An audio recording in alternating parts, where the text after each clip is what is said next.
son éducation, de ses illusions et de son ignorance, a l'impression qu'il est séparé du monde extérieur et des autres. En réalité, il y a toujours un lien. Il n'y a jamais de séparation. On n'est séparé que de ce qui n'existe pas. Si on existe, on n'est séparé que de ce qui n'existe pas. Si on n'existe pas, tout ce qui existe est séparé de nous.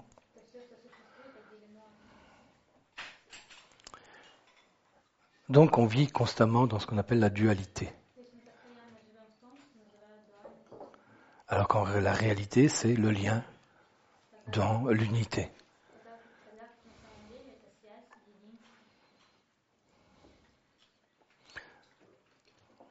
Et à l'intérieur, c'est pareil. À l'intérieur, on vit dans une division qui est créée artificiellement par la personnalité, la fausse personnalité. Et le psychisme, qui sont là sous l'influence des 3 cerveaux. Un jour, il y a eu un cerveau reptilien, puis un cerveau qui est plus le cerveau des émotions, et ensuite un cerveau des pensées.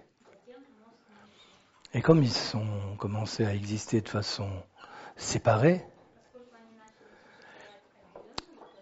ils ont créé dans l'être humain un psychisme qui se perçoit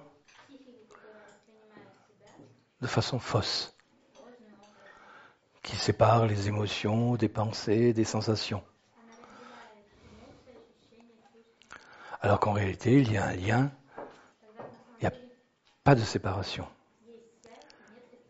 C'est les 3 cerveaux de l'être humain qui conditionnent la capacité de penser et de ressentir et qui faussent aussi bien les émotions que les pensées.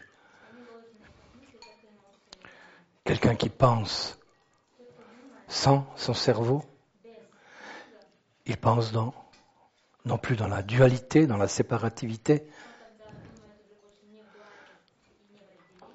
mais dans la perception du réel. Et le réel, c'est toujours le lien et l'interrelation universelle. Donc lorsqu'on demande à ce que ce qui est intérieur et extérieur soit à nouveau unifié,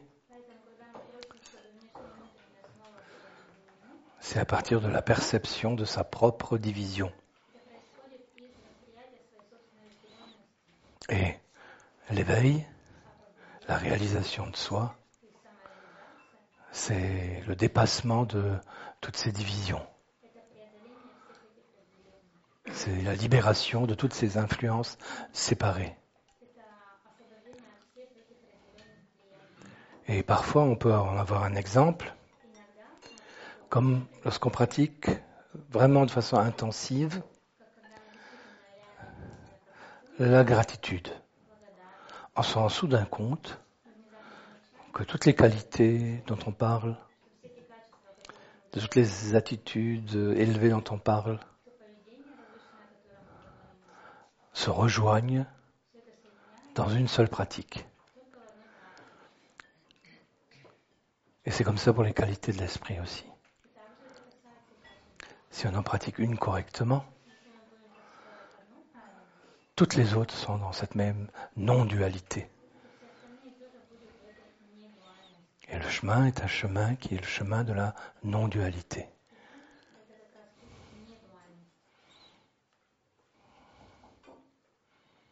Mais tout ne se rejoint pas dans la bouillabaisse ou dans la soupe.